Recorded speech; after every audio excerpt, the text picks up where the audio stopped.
We're live. Welcome back, everybody. Okay, cool. Welcome back, everybody. Today we're going to be talking... Oh, fuck. I'm going to introduce ourselves, right? Sorry. Welcome back, everybody. Fuck. I can't introduce it today. Okay, let's try it. Okay. You want to try it? No. Okay, welcome back, everybody. Okay. It's real. It's raw. It's also deep and diverse. Real talk. Welcome back to our podcast. I'm Kiki Promos. I'm Oscar. And I'm Alex. I'm And today we have a really good conversation because it's going to segue from what we were talking about in our last episode. So the last time we met together, we were talking about solitude, and it ended up us talking about happiness and how you need to be your own happiness, but how being in a relationship can benefit or hurt your happiness. So we're going to kind of talk about that and the traumas involved in relationships. Yes. You guys ready? It's a real deep one today. Let me try to open up the conversation then. Real personal. From my perspective, when a person tries to bring like past traumas and like insecurities from past relationships, like it's a really, really bad thing, especially when they start to project those insecurities and traumas like towards you or on you. Mm-hmm. And I think that is just like not even the right way to go about things. I'm not saying it's a wrong thing, but if you're kind of just doing it in the sense of just bashing them with it, yeah. We have a wolf outside. But in the sense of them just kind of bashing you with it, and it's like always throwing that at you. It's like, oh well, you know, in the past this and that. Like it's like I understand, like I know where you're coming from, but it's not right in a sense. That sounds personal. You know, it has to get personal. It has to get personal. What I'm saying is like that sounds like a personal issue. Oh, for her? Wait, for who? Her? For the person that's, you know, doing that. But I feel like that's common in a lot of relationships. Have you not experienced that? I have. So it's common. Yeah. So I mean, so it's a personal issue to a lot of people that we get involved in. So like it's kind of like a everybody issue now. You know? Because I think at this point everybody has been hurt. Yeah. For the most of course. Part, it's like you said the other day. And nobody takes the time to deal with that. Yeah. You know, I don't think you're never taught to deal with that stuff. So everybody just walks around with that extra weight, not knowing how to deal with it, and then they encounter an issue, or they encounter, like I said in the last time we met, they encounter like certain feelings that they don't know how to deal with. So then, as he mentioned, you start like projecting those things onto the other person, and then how are they supposed to take it, you know? I mean, especially when they have their own fucking shit to worry about. Yeah. It's like, okay, well, how would it go if you start throwing your shit at me? Yeah. And I'm just throwing my shit at you because I can't carry your baggage with fucking mine. Like, you know. Yeah, but if you guys both carried each other's baggage, then the weight would be bearable, right? So it's kind of like, be heavy in a sense. Would it? I think so. Yeah. If that person had more baggage than you. No, either or. Like if you had, let's say we're dating, okay, and you have a lot of baggage, or let's say I have a lot of baggage, and you have, you know, slightly, yeah. And I'm always projecting on you, like, well, fuck, how do I know you're not gonna do this? How do I know you're not gonna do that? This and that. And then at times you do that to me. Most of the time it's me though. Do you think that relationship is seriously gonna work out when you guys are always untrustworthy? You know, you guys always think you guys are not being honest with each other. The communication is there, but slightly kind of just, you know, like the radio frequency kind of just shuts off from here and there, you know. So I feel like it's it's a really bad thing. I mean, it could be, but I think that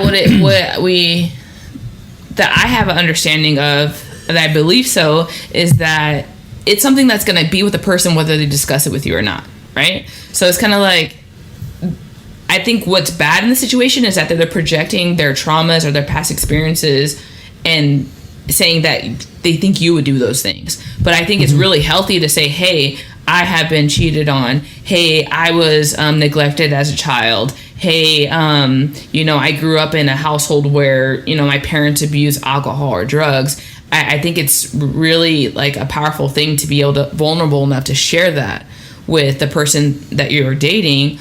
But when it comes to projection, that's where the problem is. So if they're explaining those things that are going on with them, that's a huge step. But now you have to be like, okay, so what are the next steps? What do you need? What can I do to help you in the situation and to help us grow further. Like, because it's always going to be there. It's like a foundational thing. So do you think that a relationship can work even though those traumas aren't dealt with before the relationship starts? Absolutely. I think that you never know when you're going to meet, like, the person you're going to end up dating or your soulmate. Like, you never know when they're going to come. And imagine, like skipping out of that relationship and that's the person you're supposed to be with. Like, everybody has things that they go through, you know? You don't have to, by no means do I say, like, you should be a victim to this relationship, because projecting it's wrong and it is bad and it's unhealthy. But I think that you need to sit down and be like, hey, like, we need to realize that I'm not that person, and that obviously is affecting you emotionally. So I think that we need to seek help, professional help for this together, because I don't want to feel like a victim, and I don't want you to, because I haven't done anything to deserve this type of behavior. That's my, like, standpoint. Yeah. Not so much that it's bad to have traumas or, you know, yeah, whatever happened to you in the past. Yeah, everybody does have that. Yeah. But as far as, like, the way you're kind of taking action to restore them in a sense, well, not restore them, I don't know what the correct term would be. Just to get tools to cope deal with it. Yeah, coping mechanisms. Yeah, there you go. I think that's where the problem comes in for me. Mm-hmm. As far as, like, you don't really know how to deal with it, so you just kind of, you're messing yourself up as long as along with your partner in a way. Mm-hmm. So that's where, like, the big issue is with me. And I think part of the reason too why I've been single for so long is because of that. Yeah. That I start to see, like, red flags. I mean, I don't run away, but once I see that they're kind of not coping with it, or they just want me to deal with it, it's like, okay, well, for how long am I going to deal with it when you're not going to try to change, or maybe you're not seeking help, or whatever the issue might be. Which brings up another issue just in the community of being people of color. It's like anyone that gets if a person of color, if you're Mexican or you're black or whatever of color, if you're seeking help from a professional, it's like people say that you're crazy, or está loco, you know, for real. And then, but if you're white, it's like you're getting help. And I feel like the narrative around therapy is really messed up, and we're at a disadvantage because of how it's looked at in our cultures, you know? So it's kind of like, who else is there to talk to but you know? I think there's a lot of ignorance in, like, our parents' generations. Yeah. There's a lot. I don't know how it would be like for you, but I know that. Oh, same. I've paid attention, like, since I can remember. I started realizing, like, what I thought was okay and what they thought was okay. For example, that going to therapy, they may not always see it like that. Mm-hmm.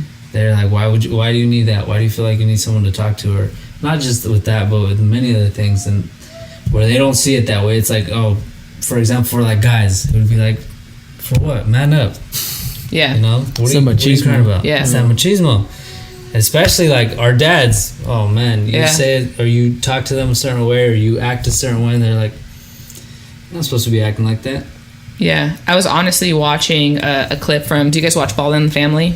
No. With the Ball brothers. So they're basketball players, and the dad is like was coaching one of the sons, and he was getting his ass hard, blamed the whole loss on him. So what happened in this basketball game is that this a guy punched his son. His son's, like, super young. He's like 17, 16 years old, but he's a baller. Punched him, and so he turns around and, like, hits him back, and he gets to technical, ends up having to sit out the rest of the game. They ended up losing the game. So the dad blamed the whole game on him and was, like, cussing at him, said, you ain't shit, you don't care about the family, you don't care about this team. And he was just, like, getting in on him. And he was saying after, like, he took it, and the worst thing you could do is have a tear fall out of your eye, you know. And I have a lot of respect for him, but in that, when he said that, I was just like, bro, like it's okay to cry, you know. But he didn't cry. He took it, and he was like, I respect him because he didn't let a tear fall down, because I was getting in his ass, and he was. So it's just crazy how we're teaching our sons to be, you know. And that may not just be, you know, like, for Mexicans or blacks, but in general, I think we do that to kids. Like, boys aren't supposed to cry, and boys. So it's seen like, as a guy, you're not supposed to be vulnerable, and you're not supposed to be or show emotion or empathy, and it's seen as, like, sensitive is a bad thing. That's why now everything's gay, right? Like, oh, you're if I go and hug you, for example, and that's how I greet you, some guys might say like, that's gay. Mm-hmm. Why would you do that? Why do you really hug your friends? Yeah. I don't know. I think. Especially how we are. Yeah. Well, always. I mean, I'm comfortable enough to joke around and say the craziest shit. It doesn't bother me. But did it take a while for you to get to that place though? Like, did you have to like mature to be like, I'm gonna do what I want, or has you always been comfortable? I think it's always been. Like I know. I think maturity plays a big part too, though. Mm-hmm. Because if someone, it plays a part. I think more in being able to do it like in public and stuff like that, to where you don't care what. Yeah. If someone thinks, oh, these guys might be gay, but because before it could have just been, well, we're just kicking it or whatever, say some stupid shit, and the guys are like that. Yeah. I think a lot of guys are like that. Heck yeah! I mean, especially like close doors, right? Because in public we act the same way. Touch me. Mm-hmm. Fucking doesn't matter. Yeah. It's how society has like the stigma around how men should be, right, or how women should be, and how it affects relationships. But we were like talking about the trauma. Well, I guess that too can in a relationship that can be a bad thing, right? Because guys are they don't know how to communicate, or they just don't communicate because they see it as a weakness, and being weak is like a huge thing. And for guys, if they don't express themselves, because it's hard for them because they were raised that way, mm-hmm, then the relationship doesn't always work because he doesn't talk to me, he doesn't this, he doesn't that.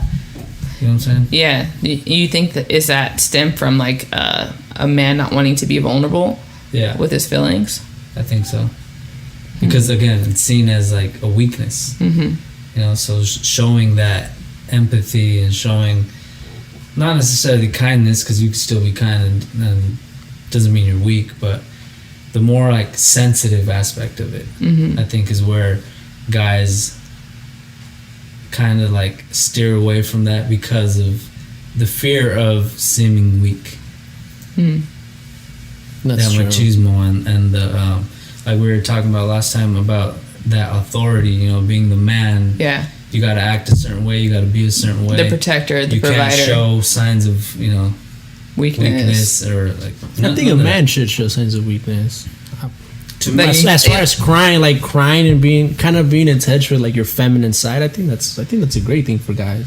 To what extent, though? So, I mean, I could see like maybe grooming and like dressing like a certain way, like you're like really into like your fashion or appearance, but like to what? In what sense? And in the sense of, let's say, if like your dog were to die, or a family member, some, like as you say, older generations are kind of like showing just, like they're hurt, but they're like shit, shit happens, blah blah blah. Yeah. Which I mean, shit does happen, but if you want to cry, if you want to cry because someone like that you love passed away, or maybe you got dumped by your girl and you were in love with that girl, you fucking got played or whatever the case was. And you feel like crying, fucking cry, let it out.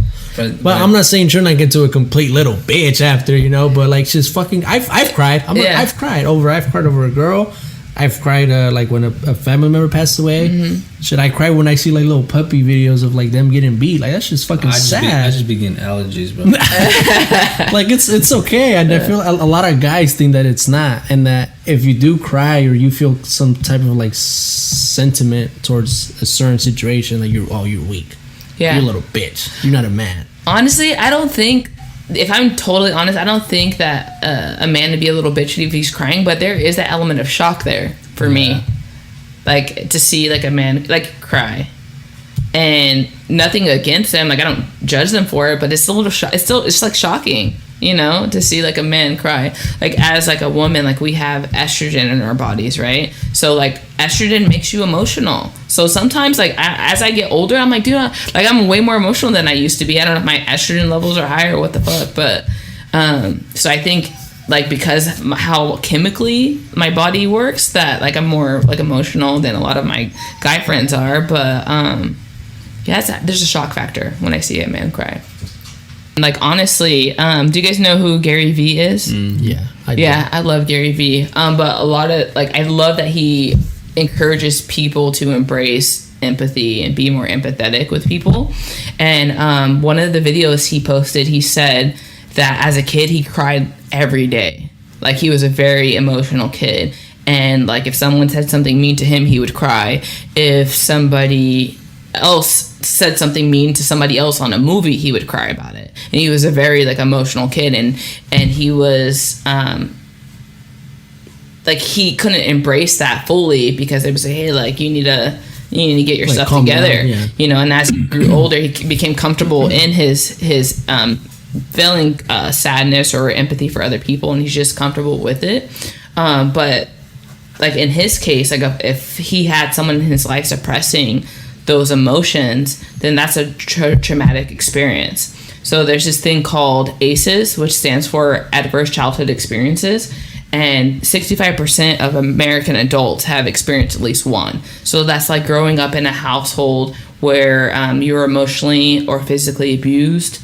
If you had like you just grew up poor, without a home, without food to eat, and there's other factors that play into adverse childhood experiences. But what that creates is trauma. Like there's percentages. The test that they run, it shows that like you're likely to get certain diseases more when you're in like situations of survival mode. Like you can't last that way for a long time because it causes medical issues, and it limits your ability to learn, and it's just hard to deal with altogether. But do you guys think that you have any trauma? Or you had any traumatic experiences that have like played a part in your life today that it like affect you today still? We're talking about like in a sense of like not being able to express emotion, or just generalized trauma? It's generalized trauma, because if we're talking about trauma, like all these factors can play into how any relationship, friendship, partnership, relationships at work, like it can affect that. So I can give like one small example for me. So when I was young, I used to get like locked in closets, and I would be locked in there for periods of time, no food, no water, and like it would happen really often to me when I was a kid. Like adults would just like lock me in a closet. So now like I'm super claustrophobic. I don't get into elevators. I went 10 years without getting to elevator, and still like I freak out getting to elevator because it's like a closed space and I'm not in control of getting out of there. So it triggers some traumatic experiences for me. So in a relationships, how that plays a part is like if I'm like playing around with my partner and like I get pinned down, like I freak out. And I'm just like, hey, like you can't do that because it's a traumatic experience for me. Now they might not know the backstory of me getting locked in closets, but I'm just like, hey, just don't like pin me down, or don't make me feel like I'm trapped in a place, because like I don't like it. See, I don't have anything like that. I think the one thing I did deal with a few years back was like I was scared of the dark. Mm-hmm. That was after my accident. Mm-hmm. I couldn't be near windows. I couldn't be in a dark room. As soon as if I was outside and it started to get dark, I had to go inside, because I just felt in every car that passed by, it was just, you know. And for those who don't know, we were caught in a drive-by shooting. So when I was 14. So after that is when even like I said, even if everybody was there, it could be broad daylight, and if a car would pass by, I would hide, or if I'm walking down. And even to this day now, I think it made me more aware of my surroundings. Yeah. Anywhere I go, and that is trauma, I guess. It is trauma. 100%. Anywhere I go, if a car is coming, I instantly have to check, you know, who's in the car. I'm always paying attention to who's in the car. If I go to a store, I'm aware of who's in the cars. As soon as I park, I'm already looking around to see, you know, just to kind of get rid of that surprise element. So it's just, I'm always aware now. I got over the not being able to be in a dark room. That came through solitude. Mm-hmm. I was able to just embrace it and find peace in it. Being outside at night doesn't really scare me anymore. It's just the whole being aware, being attentive to everybody and all the cars and all that stuff. I think that was the main thing for me. It sounds like what like you're doing is like you're step right before fight or flight mode at all times when you're in public, so which is trauma. Mm-hmm. So it's kind of like your heart's probably elevated, you're probably like more vigilant, and like you're in survival mode but not fully yet, but you're prepared for it. It's weird because there was several years after that, I went to a house party, and shit happened. Nobody was realizing what was going on, and I was paying attention to everybody, and I just got this feeling. I'm like, this isn't gonna turn out right. And it was in a back. The moment I walked in and it was in a backyard, I was like, nope. It was dark. I was like, nope, I don't like this. It was, I don't know, it was just a weird vibe, and right away I started like looking around, what's where. If something happens, where do I go? Yeah. It was just in like automatic. And I was with one of my friends, and he was like 2 years younger than me. And I told him, like, hey, start getting your ride home. And he was just like, why? I'm like, something's gonna happen. Something. As soon as I'm like talking to one of our other friends was there, and I'm talking, I get pushed. Long story short, people start fighting, gunshots break out, and like there's just fucking firefight going on basically, and everybody's like scattering, running, and screaming, and I'm just like as calm as can be. Like I wasn't affected at the moment. I was perfectly calm. I walk over while everybody's running. I walk over and I find my friends, and then I'm helping them trying to get out of there because everybody's panicking at this point. And so I'm just like, hey, we got to go out here, this and that. This guy pulls up next to me. He hides behind the tent that we were in, behind the tent, and he pulls up and he has a automatic weapon, huge gun, dude, and he just like shoulder to shoulder, and I just like look at him and I'm like, bro, what are you doing? Yeah. And he just like looked at me and just got up and left. And still, just to put into perspective, I was worried about my shoes getting dirty while there was gunshots going on. And this was the second time that you experienced something like the gunfire, yeah. And so, as you can see there, like my emotions are suppressed, like for whatever reason. And I didn't realize this till like maybe 2-3 days later. That's when I realized, I'm like, why? And I broke down because there was one kid was shot and he passed away that night. There was a couple other people shot or something like that, but 2-3 days later is when I realized, like, what the fuck? Why? At that moment, I was perfectly fine. I was worried about my shoes getting dirty rather than the gunshots that were going off. I looked at the tent as soon as we left the tent. I look at it, and like 2-3 inches above us, there was bullet holes, like lined up across the tent. That didn't even bother me. It was just like, wow, okay. And that I realized, like, something there happened that allowed me to stay calm. Whether it was good or bad, I don't know. But I've never been put in a situation again to where that has happened. What's up? Did that happen here in town in Stockton? I think that, honestly, I don't know if it's like, I just believe, like, if you are born and raised, or like not even born, but if you're raised in Stockton, like there's a different level of toughness you have to have in this town, And I just remember, like, I grew up in Stockton, moved away after college for work, and when I came back here, moved back here for a couple months with my sister, I heard hella gunshots, and I was shocked because when I moved away, I wasn't accustomed to hearing that sound anymore. So when I came back, I was like shocked that I lived so many years hearing that same kind of activity here and just kind of ignoring it. Like how, like, I used to like be alert when an ambulance or a police sirens went off, and now I'm just like, it doesn't bother me at all. Yeah, it's normal. It's like gunshots are normal, sirens are normal. It's just suppressed. It's like, again, it's just normal.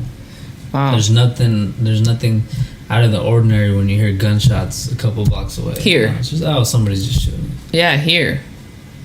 Which is crazy. And then even if you hear gunshots and then soon right after you hear an ambulance or sirens, you're like, damn. Yeah. It's not even shocking. Yeah. Which is sad. Yeah. You're not shocked to hear that, somebody else got shot. Mm-hmm. Or even like, there's been times where people ask me like, what happened, and they're just like, oh, yeah, that sucks. Mm-hmm. To where if I tell someone that didn't grow up around stuff like that, it's like, what the? But yeah. Did you know them? Were they okay? Yeah. Did you go to school together? Like everything. Yeah. So I guess that was one of my traumas. But again, I don't know if it's 100,000% trauma. What I'm saying is, I don't know if why that happened, why I was able to stay so calm, why I've never been able to figure it out.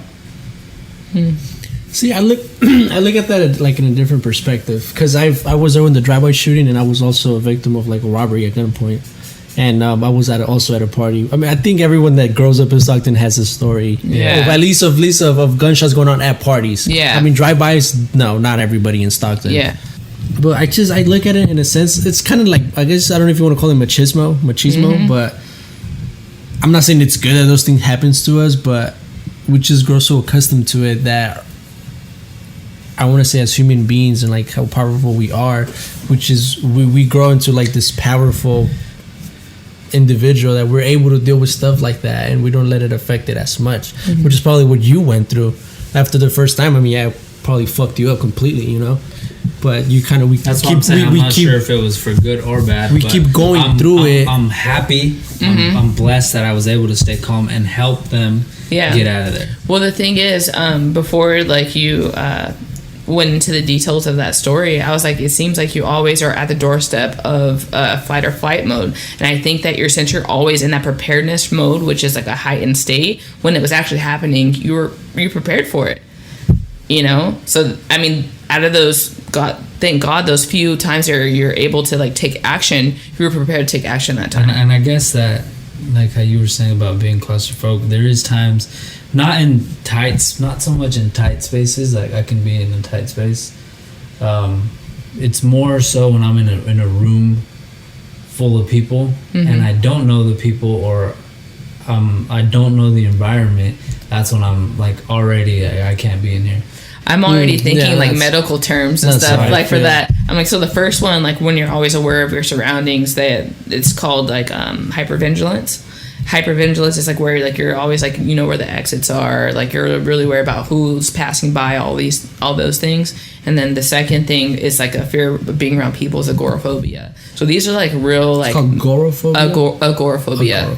Yeah, so these are like real like medical terms that professionals have like tools to help with, right? But since we don't talk about it, like we don't really have access to this help. Does the medical field really look at that like as a problem, as far as like being? I think that's a good thing. I don't think it should be looked at as a problem, like, oh fuck, you can't be aware of your surroundings, or you know, you can't really see. Like, I think you're supposed to. To us, it's normal. There's places that don't have a security guard outside of Safeway. Yeah. There's places like that. Yeah. But to us, everything is normal. Yeah. And so that could be like, that's your perspective because you grew up around it, and it's like it's good to be aware of your surroundings because you live in a place like this. This is crazy. I mean, not even like in a.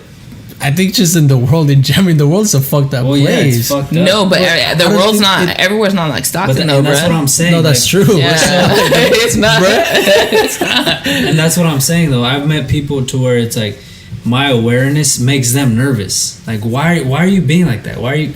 Okay, I see that. Yes, but I personally, it's good. It's good for you. Okay, so when you have a traumatic experiences, or if there's a real threat or a perceived threat. So if you're already perceiving a threat, you're in like a trauma, like fight mode, right? So it's like when you're doing that, it's good for if something happens, you can react to it, but it's bad because this, like I was saying, that adverse childhood experiences, the studies show that like you're more likely to have a heart attack, you're more likely to develop substance abuse issues to cope with the things you've experienced, like if that's drinking a lot or like working out until like when you're sore, not supposed to be working out, taking drugs, and other diseases are all linked to being in fight or flight mode too much. Yeah, like constantly being on the edge affects everything, not just like the awareness, but you know, within your body, and like your whole system, your whole central nervous system is affected by stress. So constantly being on the verge rather than being more calm and not always on that fight or flight mode, like ready to, you know, I have to react now. That little by little, I think it starts messing with your whole system. Yes, the long-term effects that are an issue. So in the moment, yeah, it's good, you know, if you need to use it, but like most of the 90% of the time, you never needed to use it. Right. But you were prepared for it, you know. I call it the Stockton syndrome. So like when I go to another city or Stockholm, no, Stockton. I Stockton gotta like syndrome. hide everything inside, and they're like, "What are you doing? We leave our cars open, our doors are wide open." I always take everything with me. Dude, Yeah. there's nothing inside. The charger, I am hiding that. Sometimes I roll down the window so they don't break it. I'm like, this is it. Sometimes I feel like I'm doing too much, but I'm like, you just never know. And that's, because of our surroundings and everything that we hear about or experience. Growing up in still look at it the other way. You think it's a good way? I think it's really. But being that way can give you you're more likely to have like a heart attack and die. Like heart attacks are like the number one killer of Americans. Like you want to have like a more likely to have a heart attack. Mexican Americans too, So it's kind of like I'm safe there. You said American, nope. Mexican. So I'm safe.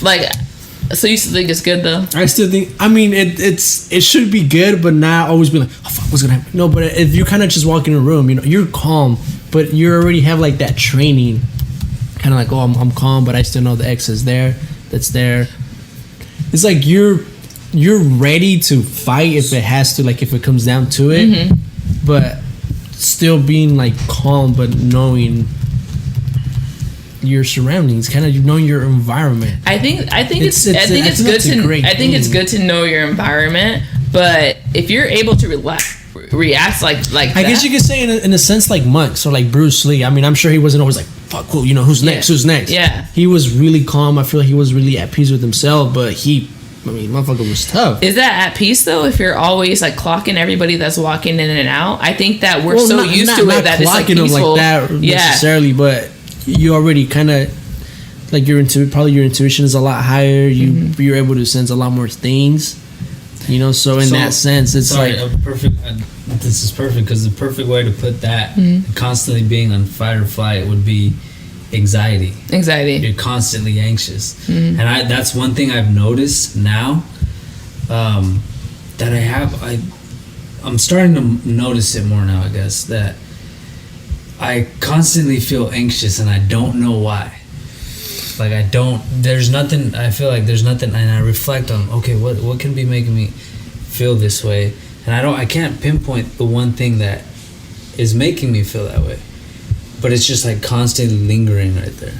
And that's something that I've become more aware as of recently, just because I'll have like this feeling in my chest for whatever reason, from the moment I wake up to when I go to sleep, but there is no sense of threat, there is no any of that, but I just feel anxious for no reason. And I had never experienced something like that, so I would hear people talk about anxiety, and to me, I was ignorant to it, so I was like, it's just a state of mind. It's in your head. It's in your head. Yeah. But I didn't know what that felt like. So now that I've been, kind of looking inward, I guess you can say, it's like the whole nail biting. I've always been like a nervous, like anxious. I feel like I'm really fidgety. I have to be biting something, and that's like a form of anxiety. Yeah. And that's always been a thing for me, but I didn't realize it. I thought it was just like biting your fingers is actually a coping mechanism for anxiety. See, and that like I cannot stop. Yeah, because it helps you. It's like rhythmic. It helps you like calm down. I don't notice it. And people like tell me like stop biting. I don't notice that I'm even biting my nails. But anxiety. Have you guys ever been into a car accident before? I have. Have you? I've been in two. Since you already like kind of like experienced trauma, so like in that car accident, like did you feel like everything slowed down? God, this was years ago.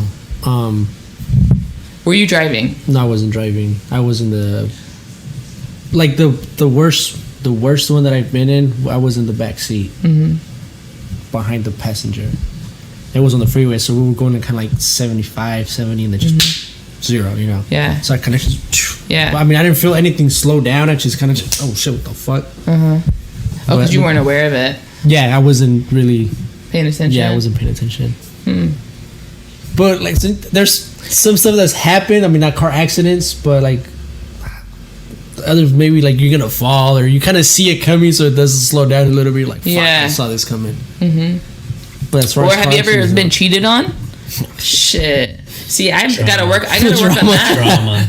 No, for reals, I gotta work on that, because even like honestly, if I'm watching a show and I see someone cheating, like it pisses me off.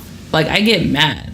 I'm just like, and I know it's a fucking show, but then I'm just like, fuck that nigga, he's a cheater, or fuck that bitch, you know, like, and I'm like so like that, and I know that it's like it's trauma. That's what it is. It's trauma, and it's like, what are tools to get past that? Is it always just going to be there? Like, it's not like I don't do the projecting part. That's why I'm saying that, like, okay, you know, you're always going to have it, but you shouldn't project. I don't project it, but I still don't know what tools are to handle the fact that I have a real strong emotional connection with people that cheat. So it's kind of like, what do you do about it?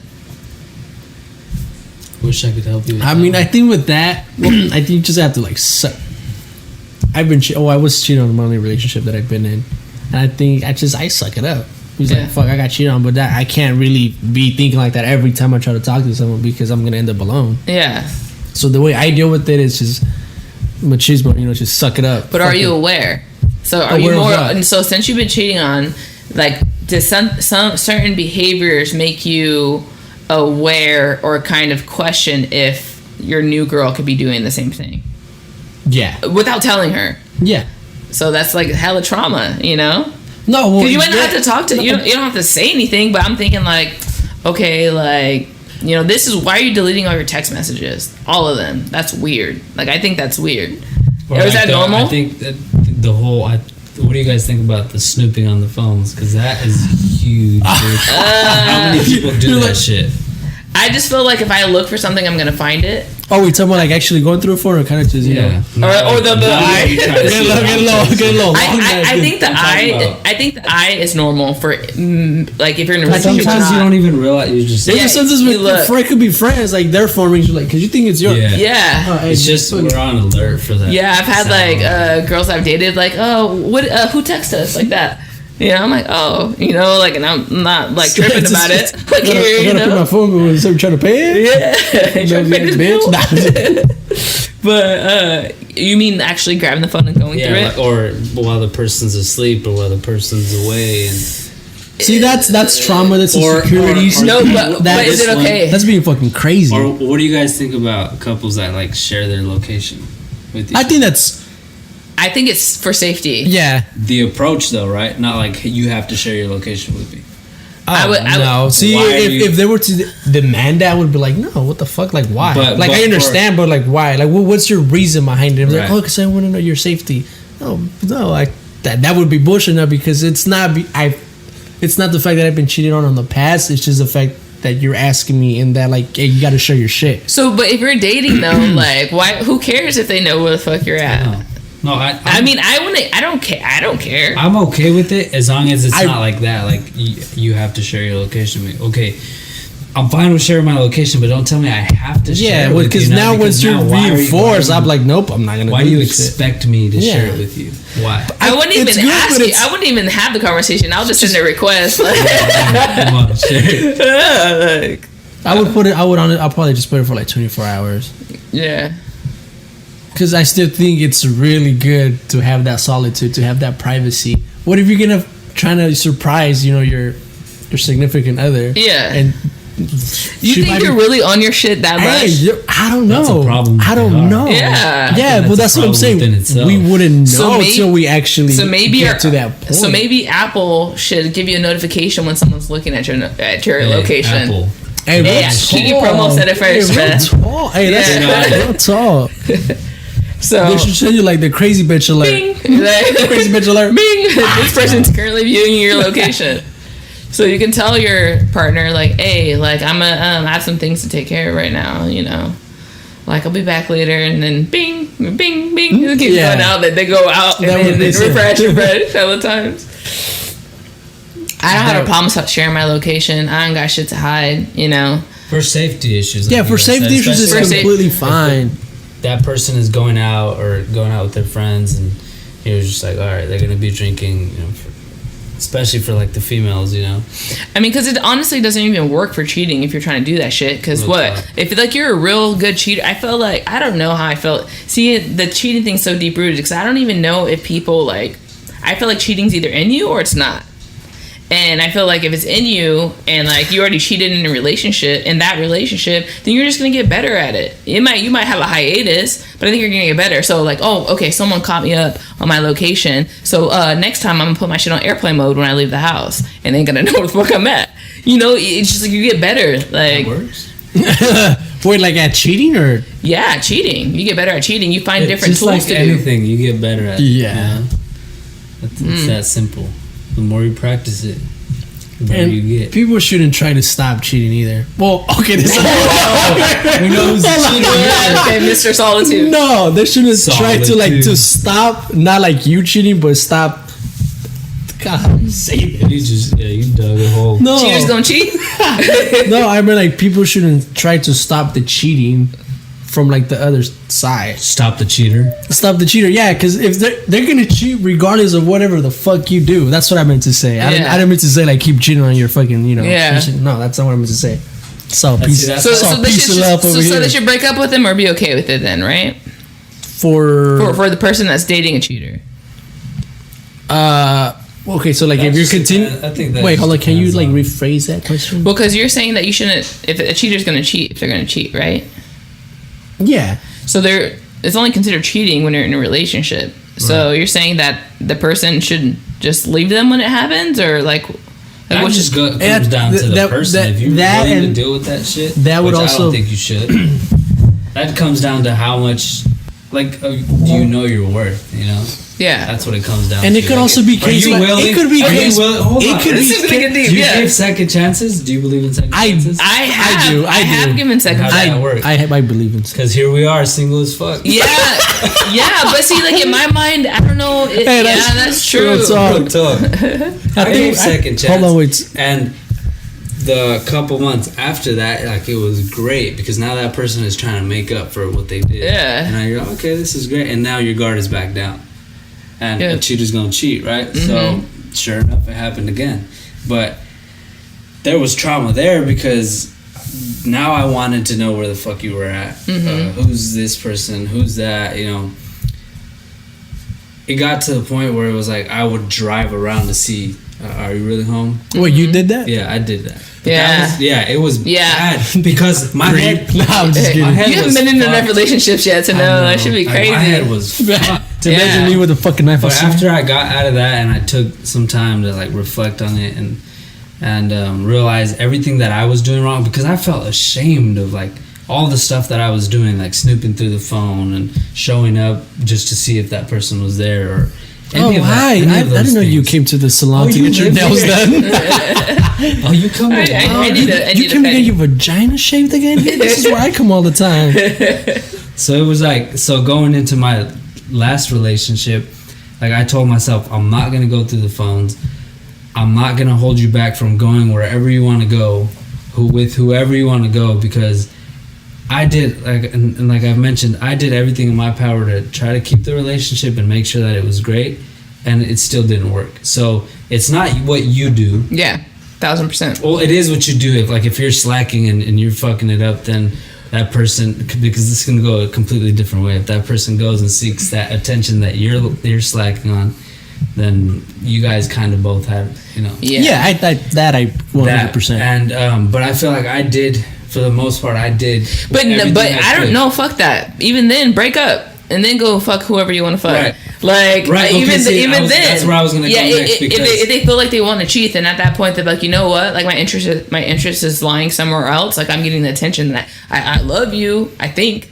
But like I want to see what this is about, you know. So like I was saying, But what if it's those like not circumstances, but those situations where it kind of could be like a one night stand, or like just a fling, because Even worse. yeah, what? Even no, worse. I'm not saying I do that because you guys are looking at me like, whoa. Because I'm sure people Of that cheating? happens to people. Maybe there's Dude, some I've heard of miscommunication. There's some miscommunication, and like you said, there's a lack of not communication, but attention, right? So you're like, wait, I love you, but I'm gonna just go see what this is about.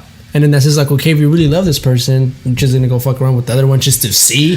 Honestly, Like, what the I'm fuck is gonna that, sound you know? sexist as fuck right now, probably. And it's damn, like. What was So I let me gonna finish. say? Let me finish. Okay, what I was go ahead. saying. Okay. Going into that last relationship, I told myself I'm not gonna do any of those things, and it was like a huge relief because I didn't feel nervous and I didn't feel like, fuck, what is this person doing? Like, they're out drinking and this and that and who's around and like that, because that fucks with your head so much. Because you became a warden and the person became a prisoner, so you relieved yourself of another full-time job. I was just like, you know what? Oh, I like that. You do whatever you have to do because it's a Real Talk podcast, by the way, guys. Real Talk.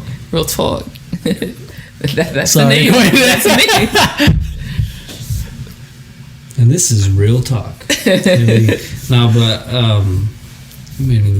I'm sorry. You were relieved. Hey, but you were relieved. You said you were talking relieved. Very real though. You were saying you're relieved that you didn't have to like do all that. It was so much better. Like, for me, for that person, it was great because I didn't have to worry about that, and then I could focus on other things because that really does fuck with your head so much. I don't know if you've been through it, but but when you became that way, it was triggered by someone cheating, and then the behavior came after, right? It's because like when that happened, it's kind of like we're trying to find ways to survive at that point. Like, if we're gonna stay together, I'm gonna figure out how to make this okay. Save this, and I'm gonna make I'm gonna do everything in my power and go beyond that to make sure that you're okay, and that you don't cheat on me again. You know, it was like that state of mind where it was like, I want to make sure that you don't do that again, like, because now I feel like it's my fault. You know, so I got over all that, and it worked out because I didn't have to worry about any of it, and I kind of dealt. And there was times where I would get those thoughts, like, but wait, that seems familiar. Like, could this? And then as soon as I noticed it, it was like, okay, no, this person hasn't given you a reason to, think this way. But those cues are hard though. Yeah. It's real hard.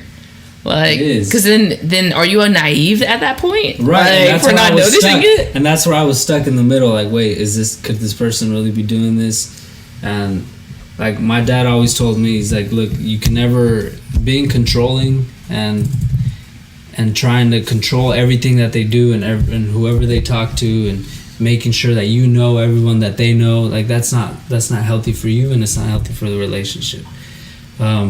If a person wants to cheat on you, they're gonna cheat on you being right next to you, you know? That's how I feel. You could be shaking hands with the person and you'll never know. Oh, bruh. That happened to me. You know, that happened to me. Yeah. Yeah. That shit pisses me off. I think you should just... fuck. I was gonna say you should just let it happen, but then again, you really can't stop it from happening if it is gonna happen. Yeah. But can we go back to that? It's just a fucked up thought, kind of like, oh, don't let it happen, but don't stop it from letting it happen. Yeah. What? Yeah, I don't know. Yeah, that's exactly. What's gonna happen is gonna happen. It's basically, if it's gonna happen, then don't at that point beat yourself up because it's like, and don't blame is this person gonna cheat? Is this person gonna do that? And don't blame yourself if it does happen. But again, if you gave no reasons though, because they're like, even if there's no reason to cheat, but going back to that. But I'm saying, going back to the point, I mean, because this happens a lot that I see in relationships. Like, people around me are so oh my god, me and my boyfriend broke up, or me and my girl. They fucking give out their whole life stories on fucking social media, so I know. Yeah. So I feel like I've been in a lot of relationships. That makes sense. You've been a coach. Yeah, real talk. Yeah, you expert. So, damn, what was I gonna say? You were let it happen. Don't blame yourself unless you kind of gave like that opening. If you start showing if you don't start showing or you stop showing love for your partner, if you're not really attentive as much, if you kind of just start treating them like shit, you're fucking calling them a bitch, not playfully, or during sex. Just kidding. You like that shit? I heard that's legal during sex. If you're given a lot of reasons, especially for a woman. I mean, they're like you said, you guys are emotional beings. Yeah. So if you guys, I'm glad you're going there. Yes. For guys, if you stop doing that, you're kind of opening the door for the next motherfucker. But also, don't you feel like as a guy, you're a lot of times you're unaware of these things? In a sense, yes, but because I know it's happened to me to where I don't notice that I'm not doing certain things anymore, and if you don't bring it up to my attention, it just continues to go that way. But I think that's just a guy thing. Like, no, it's a girl thing too. It's a girl thing too. Like, come They on. shouldn't expect it. Yeah, they shouldn't expect But you it. should bring it up Yeah. if you feel like now I'm not giving you. I tried hella hard to get you, but now I'm like the complete opposite. You know, bring it up. I mean, girls do the same thing. Communicate it, though. Yeah, yeah, that's true. because like honestly, like when you're dating a girl, if she's like waxing and doing all the most, like Yeah, like, sexually, yo, does that stay the same? Where they're just like, you know what? I got a couple of hairs, like. It's true. It's true, and the shit just like falls off on both ends. It has the option to. One thing Alex said was about like the one night stand. Like, if they had a one night stand, would it be the same thing? Like, I think that. Oh my god, I'm probably gonna. Okay, so I'm just gonna say it. So I feel like with men are physical beings. Women were emotional beings, right? So I think that it's more recognizable if a man goes and cheats because he's most likely gonna go and fuck somebody, right? And that's cheating. But I believe that emotional cheating is a cheating as well. And you can kind of disguise that shit. So as a woman, I will get more. I'll I'll value more an intimate conversation with you than fucking you. Right. And so it's like low-key cheating. You could be cheating all the time. They've asked that question. They asked guys like, would you be more offended if your girl went and had a one night stand, or if she was like emotionally attached to a guy? I think. Wait, I don't know. I asked. And what's worse? What's worse for you? For me, it's emotionally. Mm-hmm. Yeah, it fucks for me, it's emotionally. Because then I don't know, but I think. Dude, who asked that? Because I asked people that. Well, I think I don't know if it was you. I don't know if it was you or Javi or maybe you too. Yeah. But I for sure asked Edgar. He said he would rather have his girl be emotionally involved instead of fucking. He was like, you see, and that might be. And I'm the opposite. Yeah, like you'd rather. It might be a machismo thing though. Like I want to be the only man that's been inside of you. Yeah, you know. But I think the thing with emotional cheating is very tricky. Like I could have a work husband, right?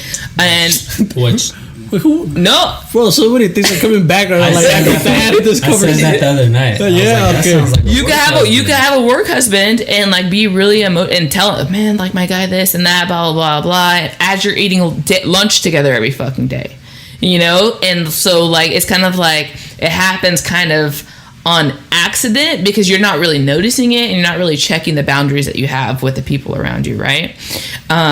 And with a man, it's like you're not gonna accidentally like fall in someone's pussy. Like there takes work. I mean, have you been drunk? Like, have you really been drunk? I don't think it's gonna happen on accident. I mean, I was drunk, and there was water slides. You tell me. We were playing slip and slide. Yeah, so I just feel like, I mean, it's I feel like it happens both ways, just in different forms, and they're equally as bad. That shit, I don't want none of that shit happening.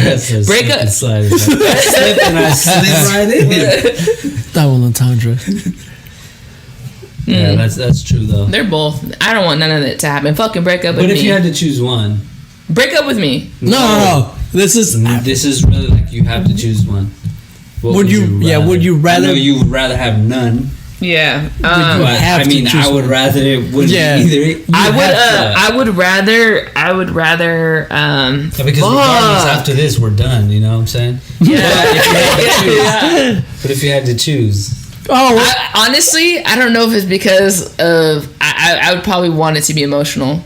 You would want to be emotional. I would rather if I got cheated on, for it to be an emotional cheat versus a physical cheat. Because I don't know. Like you are. I want to feel like I'm in control of that shit. You know, I don't want to like think about like maybe like I'm not sexually adequate for you. You know, and I rather have that machismo mind of like, well, shit. You know, like if you want to go cry to somebody else, go do that. I can like write that off my head. Because I've been listening to your problems. Yeah. You know, and and I'm just kind of like, you know, shit, now I'm stuck in the middle because that's true. Yeah, that's true. Because especially for guys, I think it affects like your pride at that point, right? Yeah. So it's like if she fucks another dude, yeah, and it's like, for real, like where am I slacking? Like, what if she cheats on you? What if she cheats on you with a girl?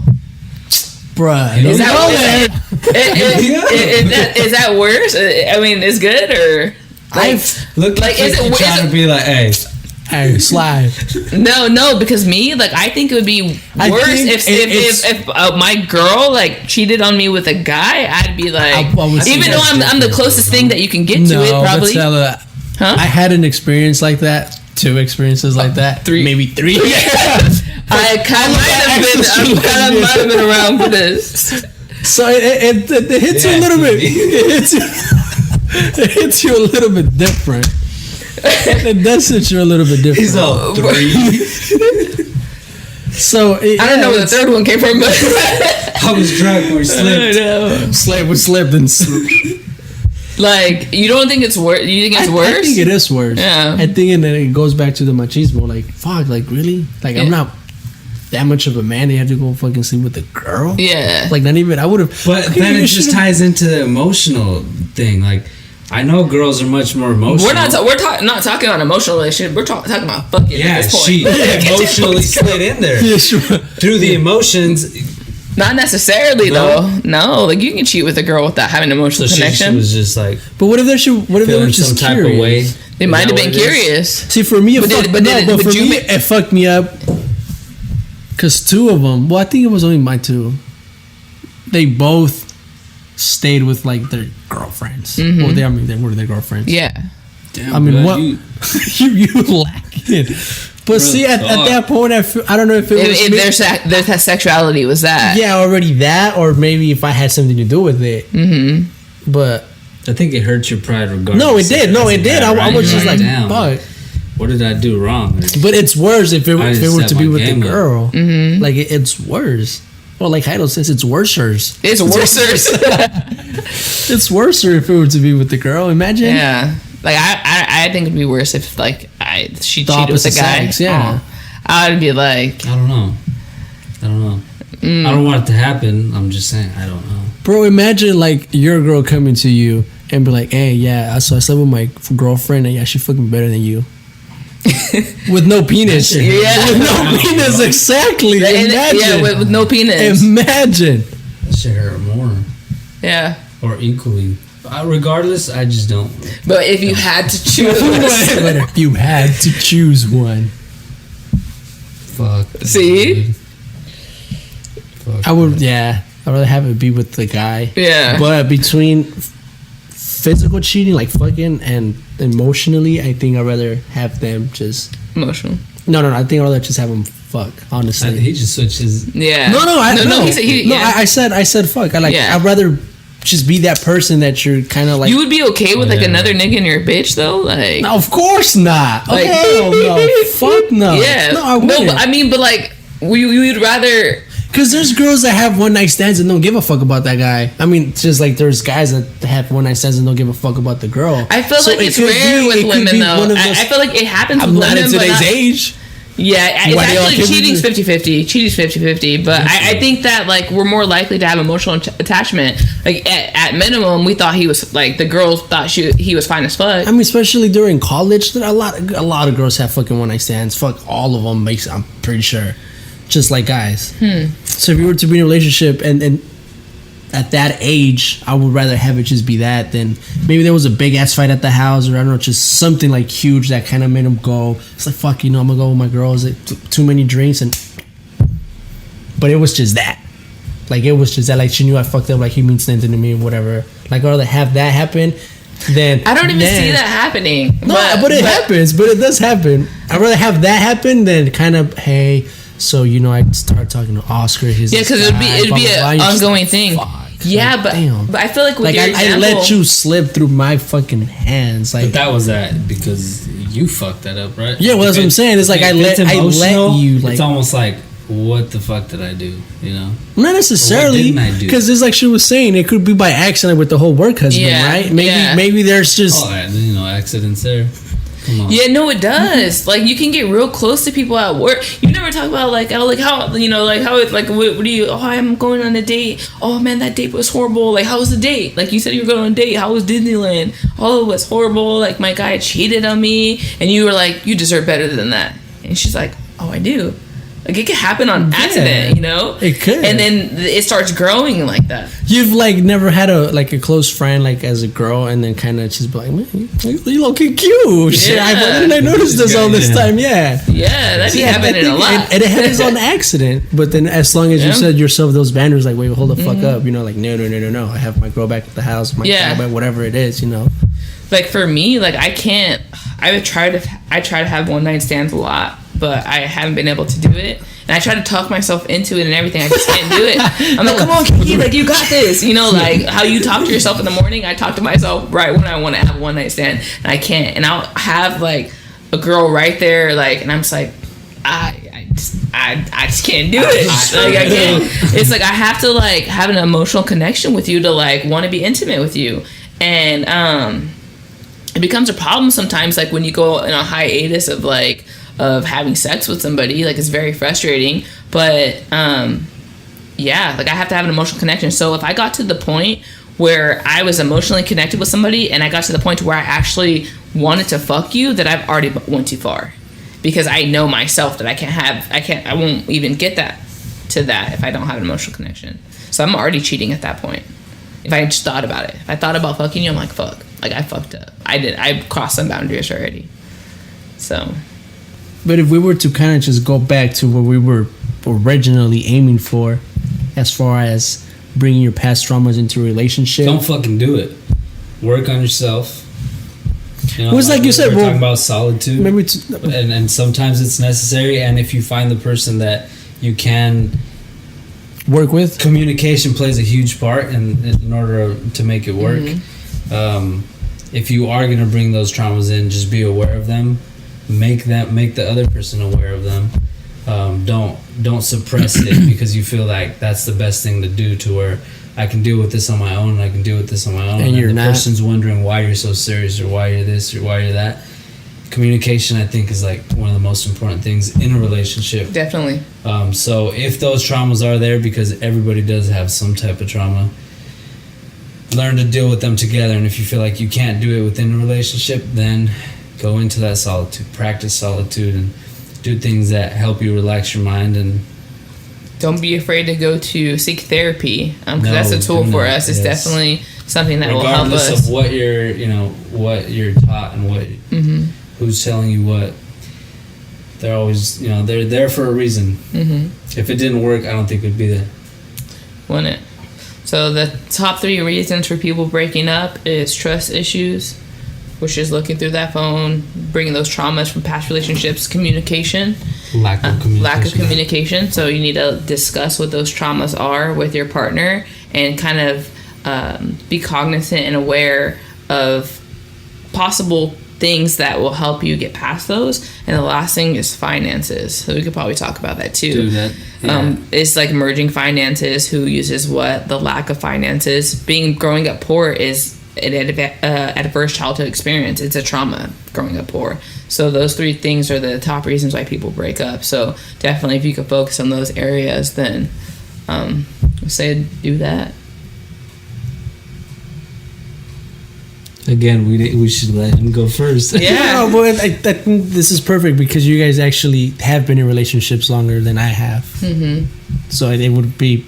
And I think it would be a greater point of view from you guys that you guys have experienced. I've never really experienced that myself. As far as me taking traumas into a relationship, I've never done that. But you're aware of them. I'm aware of them, and I have seen it when it starts through other people, and also when I'm trying to get close to someone, I see them, and I'm just like, okay, if you're not really gonna work on that, then I'm.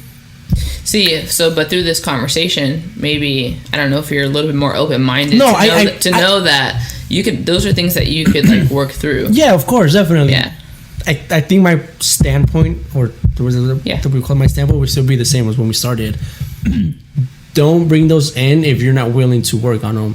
And start, and like you were saying, it starts with yourself. Parts, yeah, right? That's in both parts, but it always starts with yourself. Yeah. So if you're gonna try to fucking bring, and I mean, this is just the way I talk, but if you're gonna try to bring that shit like onto the relationship without you trying to work on it first, like just don't even try, because A, you're probably not even ready to be in a relationship, and B, you're fucking not ready to be in a relationship. Yeah. So I think from like an outsider looking in, like to relationships and just everything that's happening around me, I feel like that's the big thing that people should kind of try to work on before trying to hop into a relationship.